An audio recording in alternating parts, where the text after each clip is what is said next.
All right, so being in WA, I had the opportunity to catch a few waves with a local, Aidan Salmon, also the man behind Bali Bodyboarding. He was kind enough to take me for a little spin along his coastline, and we found some pretty decent stuff to play around in. So during that journey, I thought that we'd get the podcast done, because Aidan is one of those interesting people in bodyboarding who's kind of had the lifestyle of a pro without kind of being the official pro that we all kind of think of when we think of professional bodyboarding. His involvement in surf travel and coaching, particularly with bodyboarding, has been a long history, and it's super interesting to hear his journey and some of his thoughts on what the sport's doing and his involvement with it. So enjoy this podcast. We recorded it whilst driving back from a surf. We even nearly hit a kangaroo on the way. So there you go, it's pretty Australian. Enjoy. Thanks again, Aidan, for the surf. You. Right, we just left a secret spot. Where were we again? I could tell you, but the Dongra boys would kill me. Oh, there's a hint. I'm here with Aidan Salmon in a four-wheel drive. Hopefully the tyres have been let down. And yeah, they have. We got here, so we'll get out.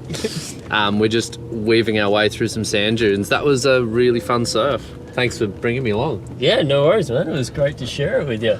I just figured I needed someone who looked like they were good at pushing things in case we got dogs, so you're the man. Yeah, there you go. I knew it would come in handy for something in my life.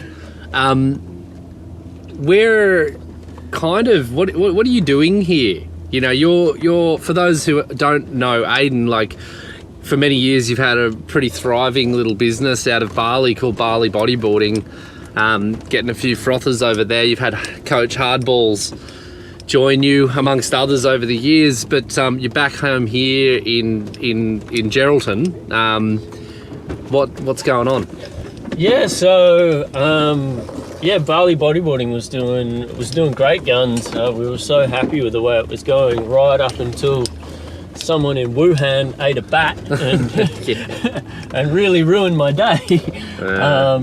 Up until March 2020, we were doing really well, and then as soon as the travel ban went in, it just kind of, it took the legs out from under us completely. So after that point, we kind of had to, we couldn't get our customers over, so it was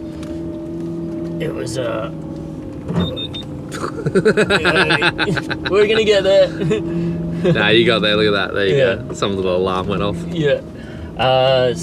And unfortunately the world shut down, so we just tried to persist as long as we could, but pretty much 80% of our customer base is from Australia, so we couldn't get people over. We were still selling some boards and things, but as far as our normal activities, it went to a stop, and we've still got to pay wages over there and pay rent on the properties that we use to run the business. So so you're still holding on to places for when things relaunch. That must be that's a bit tough. And that's just kind of the way it works with when you as a foreigner, when you rent somewhere in Indonesia, you pay everything up front for a certain amount of time. And I had just renewed all my leases in November of 2019, probably when the first bat was being consumed. Yeah, they'll just start. I think that is the timeline too, around October, November, it was kind of when things started to happen. So so we were kind of locked in anyway, and it all sort of spiraled from there. Yeah. So we've had to come back to Australia, just to kind of make some money, just to keep everything going in Indonesia. Yeah, that's right. kind of the long and short of it. But it's how long had Bali Bodyboarding been going on for? Like, and how did you kick it off over there? What was the original kind of origin story for that business enterprise of yours? So I'd been working in Europe with Bodyboard Holidays and sort of cut my teeth with them right through the early 2000s up until 2011. And about 2010, I'd had the idea that there's lots of bodyboarders that come to Bali, but there was no actual infrastructure for them. There was nowhere to buy stuff. There was no one to show them around. There was no like bodyboarding hub there, and I love Bali. I've always loved it. So the seed was planted, and then I came to a bit of a crossroads in my life, and I was like, all right, I'm going to move to Bali and see if I can work out how to start selling equipment. But you need capital for that kind of thing, and I didn't have any. But I was pretty good at coaching people and making sure they had a good time in the water and didn't get into trouble. So I just started off doing that, like really sort of small scale, and then eventually we worked it up to the point where we had sort of multiple villa accommodation, and we had Hardy comes over and coaches with us. Eppo was coaching with us. Yeah, that's right. Eppo made a little stint there too, didn't he? Yeah. Did Stoney do a little one as well? Yeah, Stoney as well. So they were all scheduled to come back, and they are still scheduled to come back with us when it all reopens again. But yeah, so, and in the end, we were kind of your one-stop shop in Bali for all things bodyboarding. Yeah. That's pretty cool. But like, tell us more about the kind of the days with because Rob Barber was the guy, kind of the mastermind behind that whole Boogie travel kind of biz, right? Like he was. Would you say he was one of the first to really kind of to sink his teeth into it? And I'll say quickly, big shout out to Rob, because I did interview him once for this podcast. But he said it wasn't good enough, Rob. The audio was horrible, and I tried to fix it, but it just simply couldn't get done. So I will be chasing you for a follow-up there, Rob. So don't worry, mate, if you're listening. It was I haven't just you forgotten were about boring, you. No, I owe a lot to that man. Yeah, he's definitely one of the hardest working people in bodyboarding, one of the hardest working people I know, and I'm very grateful for all that he has taught me. But yeah, so he sort of started in that space, and that's where I kind of learned my trade from, and then sort of spun my own ideas off from that.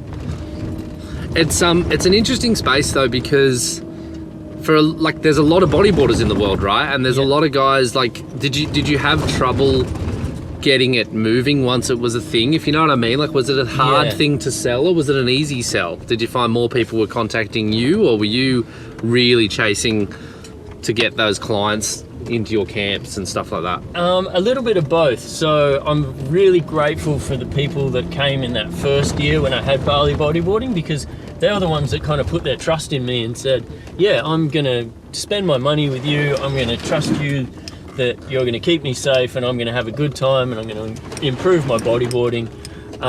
When there was no sort of proof of work there for Bali Bodyboarding already, it was like work that I'd done for other companies. Yeah. So you're testing out the idea, and these people took a punt on you, really. And then they take a punt on you, and then they're like, oh yeah, actually this is great. And then once you get a few testimonials, I mean, that's the best form of advertising is a recommendation. So once people are like, oh yeah, this is sick, and then they tell their friends, and then we're really fortunate in Bali Bodyboarding. We've kind of built a really good community around the brand. And sort of, whoa, that was a heavy one. Don't worry, it's not his car. And then, so then the people would come back, and we had like a 60% return rate, which is pretty amazing. That's pretty good, huh? That's good in travel? Like that's... Yeah, it's really good. Like, okay. So often we'd put camp dates up, and then we wouldn't actually have any new customers in them because it was all our existing client base. Going downhill. Oh my goodness. This is kind of scary. Okay, yeah, we're good. Yeah. Okay, so it was a real word of mouth biz, and like the bigger picture, because I know, and I should have spoken to this about Jay Real when I interviewed him the other day, but he's done a few of those kind of tours where he's had some people along, and there's been other ones that have taken place, but it really, like, I guess why I'm asking is, like, you see Jared Houston doing it in Puerto Rico, you see Pierre doing a version of it of his own style in France and Portugal, like, and it seems like it's working. Yeah, well, there's no reason why it shouldn't. Yeah. And I think it's great that there's all these places popping up around the world. I mean, I really I helped out Aidan Cleve quite a lot. He's started off with Bodyboarding South Africa. Oh, okay, cool. And that's another great one. I mean, the more of these little places there are around the world where bodyboarders can connect and they can experience something, and then it's just good for everybody. It's good for the whole scene, I think. What kind of like, who is your client when it comes to Bali bodyboarding? What do they like? Paint a picture of them or describe them. Yeah, so for us, it's usually male and in the Australian, and usually sort of aged about late 20s to mid 50s. Mid 50s. Yeah, Interesting. And that's kind of our client base. Yeah. Was that surprising to you when you started launching, like that was the bodyboarder who was going to show up, or were you expecting this kind of vintage kind of level crowd as well as that younger crowd? No, I was sort of more expecting the vintage kind of crowd. Oh, you were? Yeah, for sure. Like, okay. Because they're the guys that have often have kind of gone away from the sport and then come back into it. Yep. And then they've got a little bit of money that they can spend on going on holiday, but they often don't have a lot of time, so they want to make the most of their time away. Yeah. Like, whereas if you're early 20s, then generally you got bugger all money, but you got a lot of time on your hands. Yeah. So you can go and sit on a beach somewhere for 6 weeks, and you can kind of work out where to go, and you can do it on a pretty limited budget. So yeah, I'd like cashed up Aussie males. Yeah, pretty in much. their 40s plus is kind of. Yeah, definitely. Yeah. It's interesting. And what about the experience levels? Like, were you finding, because I know, like, speaking of this kind of integration of Hardy, and you had Stoney there and Eppo, like that whole guiding with that kind of superstar, was that a big draw card of it all, that they could actually get this kind of advice from someone like Ryan Hardy? Is that? Yeah, 100% for Hardy. Hardy's like, he's sort of he's the perfect kind of personality for it. Yeah. Not only does he rips, obviously, is one of the best that's ever been. Still is. And still is, yeah. But he has this amazing patience with people. Yeah. He remembers people's names. He remembers a bit of a story about you, and he's happy to share his story. And it's like, there's not too many pros that actually have that capacity. Like, I've had other pros come and they'll just come out for a day with us or whatever, and they're like, man, I can't do what you do. I couldn't do that. Whereas Ryan's he's just a wonderful character, and same with Eppo. Yeah. Eppo is great. One of my favourite things about my job is story time with Eppo. I get to relive my youth with all these added little details. That's and great. there's just so much excitement. Bit more nuance. Yeah, exactly. That's funny. Funny. I've had the chance to sit down with him and have a couple of wines recently. And brilliant. Yeah, there's been some good stories. Yeah. A few good things. Yeah, and he just brings this crazy good energy.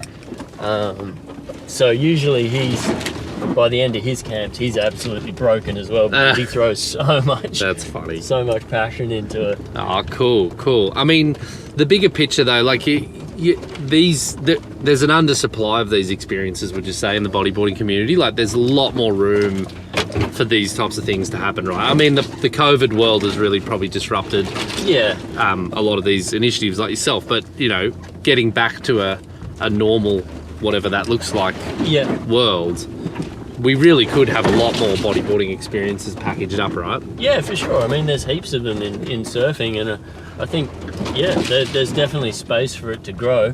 It's more that you just don't want to have you don't want people that are kind of a cowboy outfit getting into it, because there is quite a lot of responsibility with it as well. Like, you are really looking after someone, especially if they're on a foreign country where they don't speak the language and all the rest of it. You've got a larger responsibility there as well. Yeah, totally.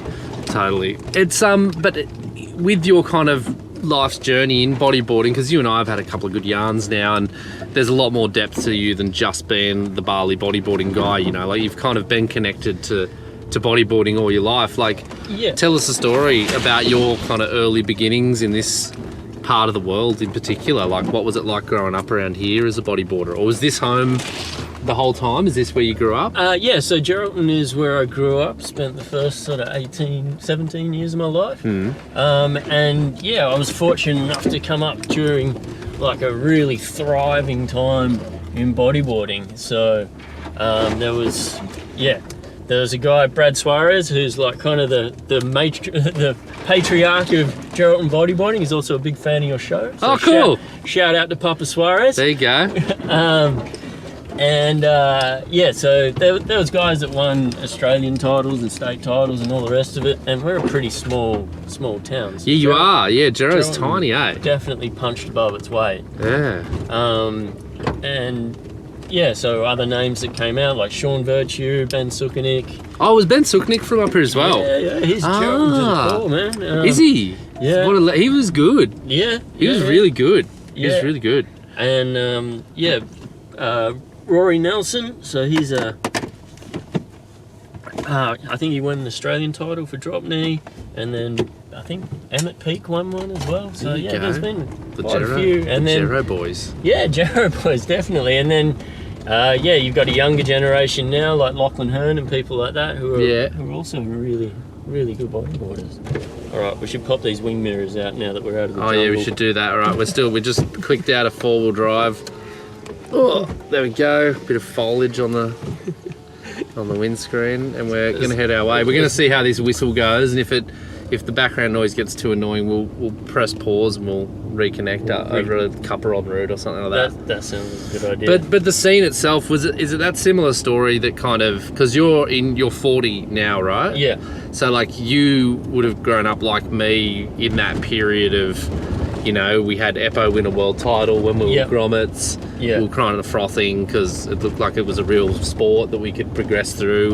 Like, did you have that similar kind of experience? You were watching underground tapes every day? Yeah, underground tapes, the whole lot. And especially when we started to see like some of the guys from Geraldton that were getting sponsorships, and we were like, oh wow, this is actually a real thing. But it just always, then those guys sort of fell off a little bit. I went to university myself, so I always loved bodyboarding, and it was always like my passion, always the thing that I wanted to do more than anything else. Unfortunately, I didn't have the skill set and the sort of the self-belief that I guess you needed it to make it as a pro, but I've always been pretty good at communicating with people and sort of being able to find common ground. And so I got into the coaching side of things when I moved to the UK, and then sort of kept going, staying with it, bodyboarding through that, staying a part of it. So with that journey into the UK then, so is this where the Rob Barber connection begins? And how long ago was that? Were you the typical Aussie with the 2-year working visa? Yeah, I was lucky because I had a British passport, so I could prolong my youth for much longer than I probably should have done. Yeah. I was probably 2002. I met Rob at a bodyboarding contest. Wow, that's a long time ago now. It's like nearly 20 years. Yeah, it is when you say it like that. We met there, and then I was just working for his surf school, and he liked it because I could work for the surf school and I could work for the bodyboard school, and I was pretty good at answering the phone and sort of developing customers as well. So we sort of started. He was already running trips, and then we introduced a bunch of other trips. So you were on that, like, were you bodyboarding mostly in the UK at the time though, or were you actually on the move for him to some of these other destinations? Yeah, both. Yeah. Sick. So I was. Yeah, it was a great way to spend my 20s. I'd be there from over there summer, and then in come November time we'd be in Morocco. December time we'd be in the Canaries. Then I'd come back to Australia for like a little while over Christmas to see the family, and then we'd go to Central America in like end of January, February, and then usually back to Morocco again, and then it was always Indonesia in April, and then we'd start the season again in the UK over their summer. And how many years were we doing this for him? Like 8 years. Wow. Yeah. And so that's like through that whole period until say the early 2010, 2011 kind of time frame. Yeah. Our first customer with Bali Bodyboarding was April the 10th, 2012. Yeah. Wow. So you've had a career, like your whole career, like working life has been in bodyboarding. Yeah, well, pretty much. Yeah, it's been the mainstay of it for sure. That's super interesting. Yeah, I've also worked for other companies as well. Like I've worked in really boring stuff like banks, but Filling in the gaps. Yeah, loads of gap filling as well. Yeah. Especially in the early years where it just wasn't quite stretching enough. Which years were they? Because do they correlate to... Because I'm just thinking, like, it's just a mind-blowing fact, like, a lot of guys like myself, a lot of the bodyboarders who tried that pro lifestyle and were trying to finance their bodyboarding lives, like, there's been this real roller coaster the whole time, and but it seems like when you're coming at bodyboarding from this other perspective as a travel industry, like did it have its ups and downs that were the same as the professional ups and downs, like in the timeline? Like, what would you say? I don't know if you could really correlate it to the way that it's sort of progressed with professional bodyboarding and how they've kind of had their peaks and troughs, but it's definitely linked to like global economic conditions. Sure, September 11 was a bit of a moment, and then you got the global financial crisis and stuff like that. And all of that. Yeah. Like sometimes, you schedule stuff and it all looks amazing and you have all this interest in it, and then suddenly it comes to crunch time when people need to pay their money, and then for whatever reason they don't actually have that money, and that's just the price of doing business in any sort of travel industry. Yeah, so it's not really I guess what I'm trying to unpack is like a lot of people at different points in their careers throughout this same 20-year period that you've been involved have said like bodyboarding's dead. It's over. And the mags are gone. We had our moment all these years ago. But like you, up until 2019, when you were renewing leases in Bali because you have a successful business full of confidence that everything's going to work out. And then a pandemic happens, which nobody, could have really prepared for. But like, it's just super interesting to me to kind of hear this with fresh ears and go like, wow, here's a version of a bodyboarding story that is way more stable. For sure. And you've got like waves throughout your life. You've been probably so surfing amazing waves throughout all this time too, right? Especially last year was a particular highlight on that front. But it's more about having something that you can sell consistently, right? I think, as opposed to when you're a pro bodyboarder, unless you own the company, then you're relying on someone else and their budgets and their priorities. Whereas with me, it was, especially with Bali Bodyboarding, it was like, no, this is my product, I'll sell it, and it'll kind of keep me in bodyboarding, which has honestly been a childhood dream of mine, was to find some way to exist and be able to go bodyboarding every day. It's always been like, the more I think of it, the more I'm like, wow, that was kind of the driving motivation for all of it, was I actually just really love going bodyboarding, and I really like sharing it with other people as well. So. But it's funny because that same, like on one level for the pro, they just like going bodyboarding too. But they've had this kind of, as you're saying, like they've been relying on someone else to fund them. But then I guess what's really encouraging about it, I feel like, or do you see that there's this kind of coming together of the pro bodyboarder and the travel business? Like, I think we're seeing it, right? I think we are seeing it for sure. I think a lot of the pro bodyboarders will probably work out, though, that on the business side of it, it's not as easy as it looks. Sure. And it's definitely easier if you're riding that gravy train and someone's just paying you to go bodyboarding by yourself. Of course. And I mean, there's plenty of people that have tried it and gone, oh no, it's actually way harder than it looks, and it's sort of up stumps and gone home. But I think, like, speaking to people like Jared, like, I mean, he seems to love it, and he seems to have really good return client base as well. And I think that's like the ultimate litmus test. Do people want to come back? Are they going to tell other people about it? And then that's the way that your business will grow, and you'll be more successful with it. That's super interesting.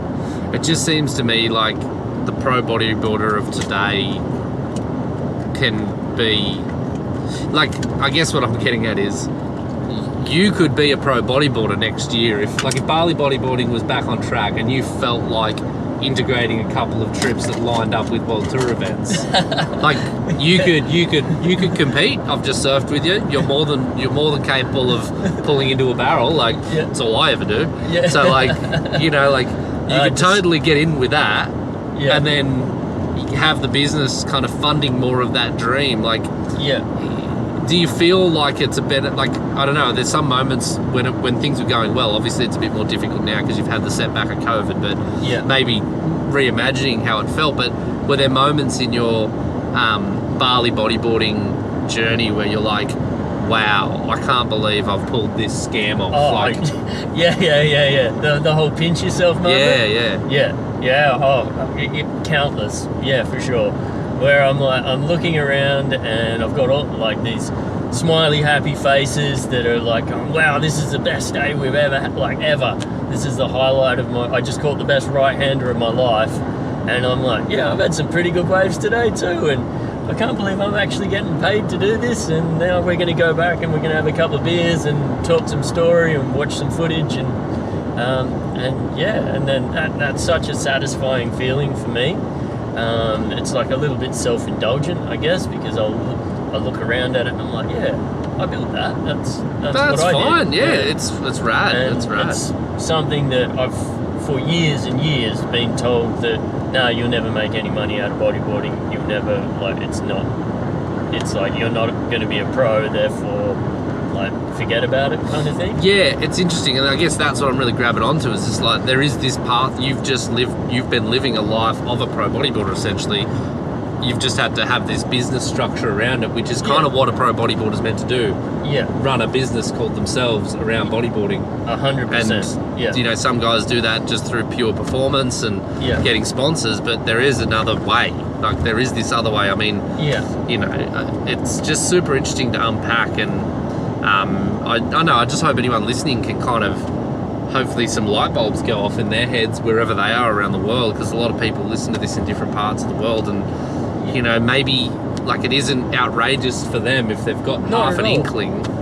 Everyone's local spot is a potential Bali bodyboarding. For sure, definitely. I mean, there's always something that you can do, and I've tried explaining it to people before.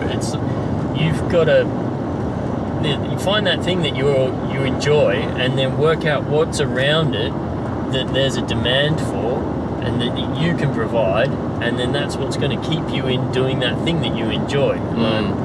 Otherwise, the other way to do it is that you go and work somewhere to pay for your fun tickets to go and do it.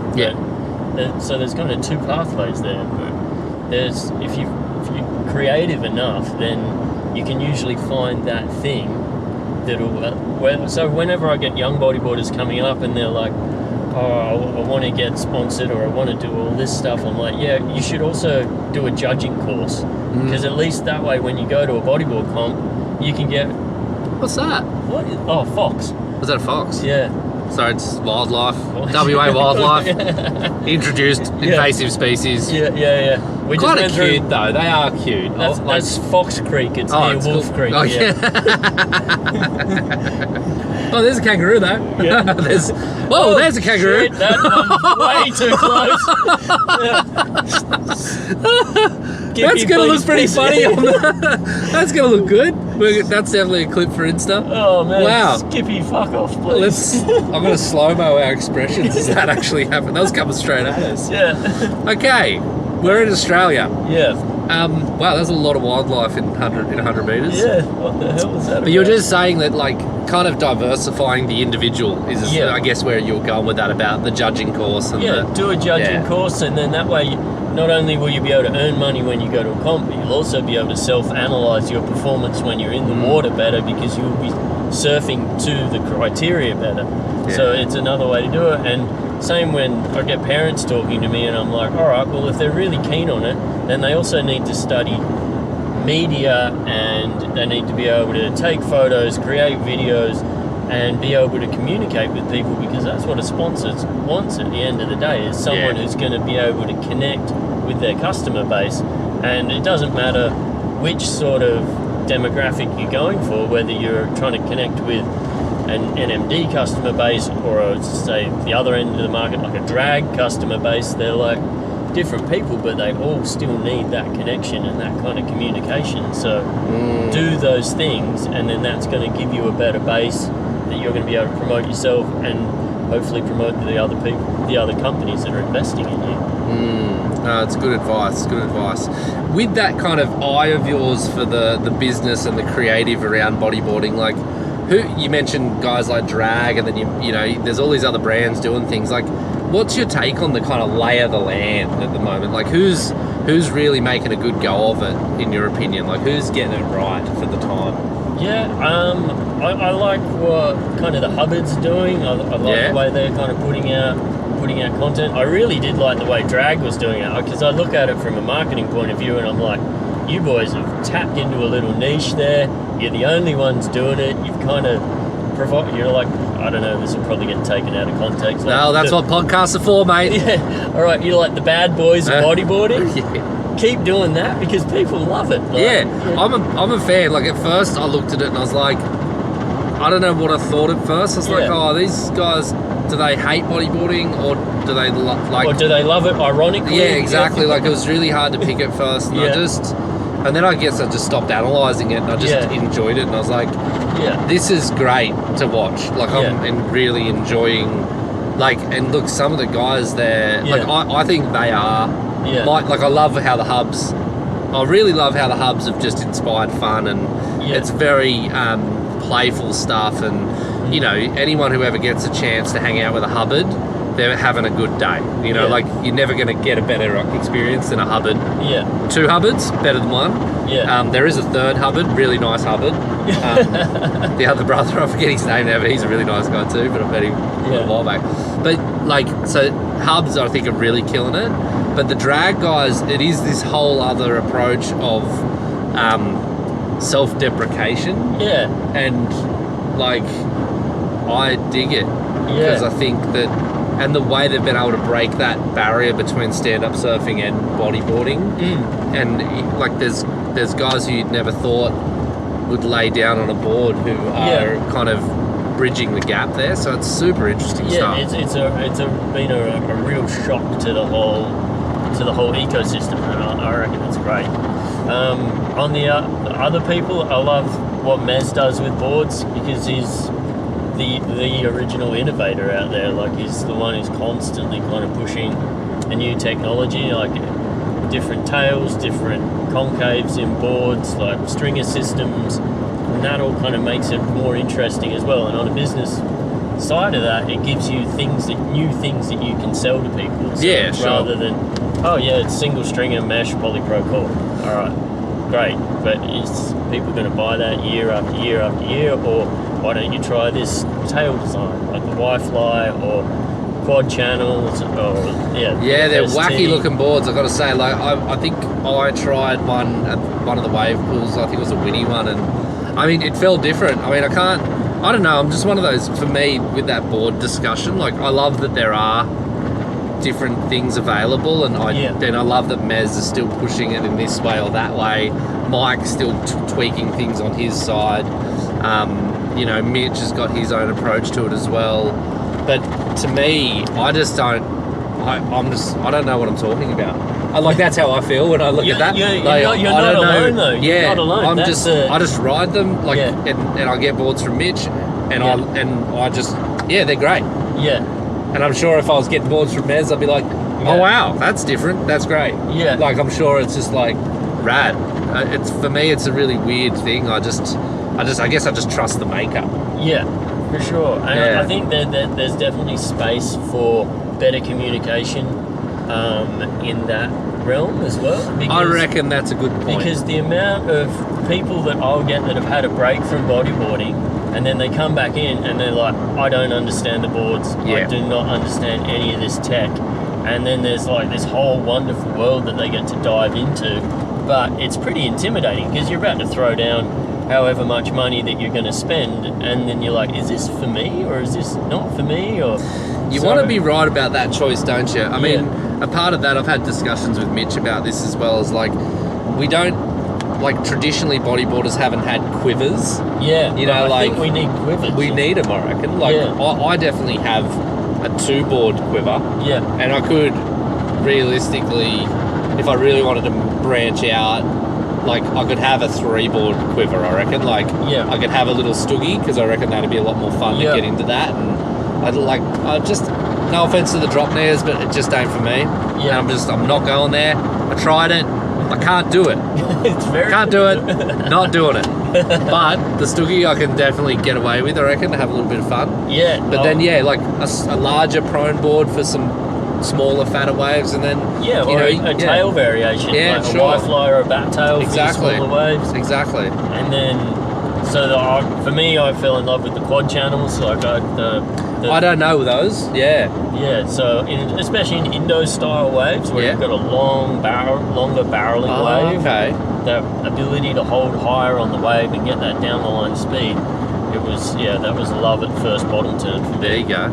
There you go. But yeah, I think it's a great way to get more money into the sport. Yeah. Is people buying quivers? You never meet a surfer that's only got one surfboard, or it's pretty rare, isn't it? Well, and it's just like, and the only other way the bodyboarders kind of have a big quiver is if they're a vintage collector. Yeah. Which you could argue isn't really helping the sport grow, in terms of sales, because they're usually sales that have already happened once by the manufacturer, and then they're just they're secondary sales, which is great. Yeah. And I mean, on that kind of group, there's a lot of those listeners, the VBC kind of crew, and a big shout out to all them, because, I mean, man, I feel like they're carrying the sport in many ways at the moment. For sure. And I'm glad you reminded me, there's a very active VBC member in Geraldton that I'll introduce you to, and he's got a whole room full of absolute gold. Does he? Yeah, and we can go and have a little look at. Willikers. Yeah, so Rusty, we're coming around to your house, mate. That's cool. Like, I mean, how do you look at that crew? Because, you've had your eye on bodyboarding and you're a bit involved in it for so long. Like, how do you factor in the VBC effect here? Like, and what are we really looking at in terms of the sport's future direction, in your opinion? Like, where does it all fit together? I think it fits into it fits into a sphere that's really positive. Like, it's people that are coming back into the sport, or they've been in there for a long time and they're excited about it. They want to go bodyboarding. I'll probably get taken out of context again with this one. Great. But what we've got to watch out for is that it doesn't become a dad sport and a dad sort of lifestyle, because I mean, you want something where you kind of, the kids are excited to get into it, because that's what's going to give you longevity. Otherwise you kind of get this bottleneck, and like there's all this attention here, but people are going to fall off it. Whereas if we've got we need something that kind of gets younger people excited about getting into bodyboarding, as well as retaining our sort of older generations, I guess. I don't know if that makes sense. No, I know what you mean. It feels like there's a huge gap at the bottom. Yeah, for sure. Like, it's really difficult at the moment, it seems, to get like a bulk amount of youngsters involved in bodyboarding and excited to go bodyboarding. And I mean, there's definitely pockets in Australia anyway. Like, if you look at Margaret River, then you've got those river rat crews, and I'm sure there's like similar things on the east coast as well. There's small pockets. It's small pockets. It seems like I like how, it seems like there's still a Port Macquarie crew. There's guys there Sunny doing Coast their thing. Seems to have a few. There's a little crew there. There's Liam Lucas with his kind of Sydney crew doing, and I know that he's working on a little film project now, and that's rad. Like he's doing his thing. So that's super positive. I mean, for me, I kind of look at this whole competitive world as that. Where does that fit into it? And it's just I won't harp on about it, but it needs a change so that it can attract those kind of younger guys and make it financially possible.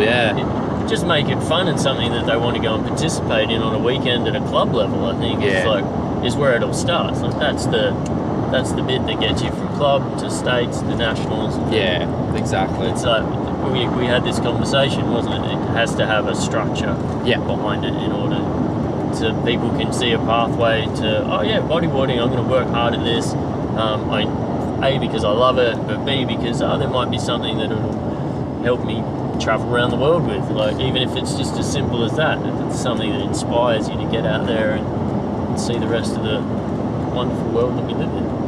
As a businessman in the sport of bodyboarding, where do you see the opportunities outside of travel or manufacturing? Like, what do you think bodyboarders could be focusing their attention on if they wanted to, like, contribute to the sport using their own skills? Like, do you ever ponder that kind of question? I mean, I always look for things that are going to be interesting to people as bodyboarders. Media is always a good one. Anyone that's out there creating content, I think there's really space for someone in, like, a young bodyboarder in Australia at the moment to kind of do what we can see in surfing with people like Jamie O'Brien and Koa Smith, where they're like vlogging. It's like dynamic, interesting stuff. Like, they're traveling, they're doing all of that stuff, and it's like well put together. It doesn't need to be like huge high production values, but it needs to have an energy about it that it's going to make people gravitate towards it. I think the days of having that standoffish kind of too cool sort of attitude are behind us, because it's no way to connect to. You're not going to connect with people. You can't leave it in the hands of the magazine editors anymore. It's got to be you talking to your audience. So I think there's definitely a space for someone to do that, and then they'll be able to monetize it however they want, through either sponsorship or creating their own brands around it. But it doesn't feel to me at the moment like there's that personality, or if there is, I haven't seen it. So there's that personality, especially in Australia, and I think there's space for it. I think like people would gravitate towards it. It's funny, you mentioned the too cool bit. A part of me heard that and I was like, maybe that's too simple a reason for the lack of putting yourself out there as a bodyboarder. Because I think for me, I remember my first version of myself as a bodyboarder, and it was very much like always getting made fun of. You know, being called all kinds of names in the surf by surfers, being like physically threatened and intimidated at certain waves by surfers. And I think, like, for me, I can totally, if you're a bodyboarder who grew up with that type of energy, threat and energy, like, you're not gonna, like, I mean, I got a GoPro in my hand right now, and like, I can look at it and go, yo man, like, welcome to my show. Like, it's kind of like, that's the me of today, who's got a lot more confidence and who really just doesn't give a fuck about any of those things anymore. I'm nearly 40, so like, man, you got to stop caring at some point. But exactly. Like, I just wonder how it feels for the 20-year-old today who's got the talent, and they may have a decent ability to communicate, but are they held back? Are they held back by, like, a confidence thing? Like, is there, I don't know. I don't know if some of it might just be being picked on too much still. 100%. I would never say it's going to be easy. And you'll always get haters. And the thing you is... will. You get a lot of them, man. The thing is with that, you only really get haters when you're starting to make an impact. So maybe it's like you kind of got to look at it that, all right, well, they wouldn't say anything if they didn't actually care. And I think what you're saying is really valid. Like, it would have to be someone who's got a hell of a lot of self-confidence and self-belief, and is willing to kind of put themselves out there. But I still think that there is that space for someone to start their own YouTube channel and vlog, and from there they can... What about old Willie POV? We were having a yarn about him. Yes. Like, I don't even know if he listens to the podcast or not, but if he does, like... I'm going to send it to legendary. Like, you know, I've checked his stuff out. Like, here's a guy just doing some point of view stuff. And, like, he's literally, like, legit like, YouTube famous. Which is... hectic. Insanely difficult to do. It's so much more difficult to get growth on that platform than it is, say, on Instagram or TikTok or wherever else there is. But Will is a really smart guy, and I am very grateful that he's come up and spent quite a bit of time at Bali Bodyboarding. Sick. And he inspired me. I got our YouTube channel going after that. But it is a really powerful tool. It's the second most popular search engine outside of Google, and it's owned by Google, so that's why when you Google something, you'll get YouTube links that will show up there as well. Hectic, and I think it's a great platform for as I said, I think there's space there. But yeah, I love what Willie's done. He's a guy. He's found his niche in bodyboarding. And yeah, his channel kind of pays for him to go and do bodyboard trips, which is great. So sick. Yeah, it's a way you can actually make money if you're good at it. But I just love this democratization of being pro, or this democratization and also so reinterpretation of being a pro bodyboarder. Because to me, if Willie POV, what's his last name again? Willie Komatsu. Willie Komatsu. Yeah. So like, if Willie Komatsu has got the channel and is monetizing that channel by bodyboarding, people are voting with their attention, with their time. Yeah, it's an attention economy. That's like, he is their version of maybe not as a pro, but like a paid bodyboarder. Like, you know, he's funding more bodyboarding through his bodyboarding. It's wild. Yeah, it's great. I mean, if I was a company, I am a company, and yes, I do support Will. But if I was another company, or I had like an actual products to sell as opposed to services, then I would be really supportive of him, because he influences so many bodyboarders, and if you look at the comments and the things that are around like his videos, it's all such positive energy that comes out of it, and and that's pretty rare as well. So I think he manages to bridge this gap between sort of the pros and you a lot of people in bodyboarding that would otherwise feel kind of disconnected. Sick. We get to the good wrap-up point of podcasting, which is about the 45 to an hour mark. Right. It's kind of flown by, hasn't it? But let's just kind of get back to you and what happens next. You're back home in Gero. It's not terrible. No. Like, what are your hopes for your business, Bali Bodyboarding, and kind of what you do from here? Like, what are you hoping to do?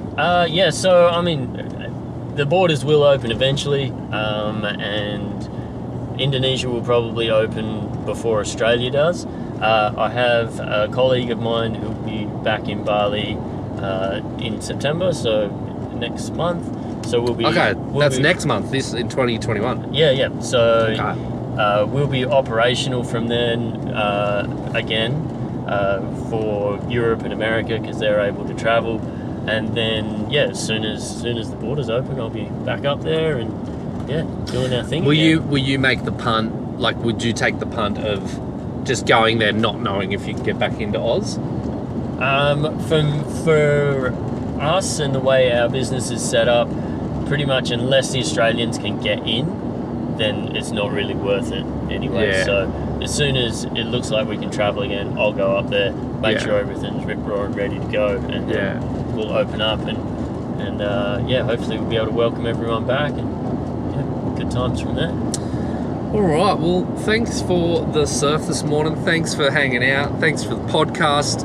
Thanks for like setting an example of how people can actually create a working life out of bodyboarding. It's the first time I've had this type of discussion. I've chatted with Manny before a couple of times on the podcast, and he's also a good example actually of this way of he's kind of keeping a connection to the serial sport. entrepreneur. Yeah, he loves it. So like, I think it's really cool, and I guess if anyone out there listened to this and thought it was inspiring, I'll encourage them to get in contact with you for sure. But thanks for jumping on the podcast, and I guess I just wish you all the best with Bali Bodyboarding, and I hope it goes from strength to strength when it kicks back off. No worries. Thank you, man, and thank you for your work with the podcast. I think it's a really important medium, and it's definitely revolutionised the way that I consume information, and I think it's so important that someone actually has a podcast in the bodyboarding space, and it's sort of as far-reaching as yours is. So thank you, mate. I definitely appreciate your work. Oh, look, I just love the sound of my own voice. Born for radio.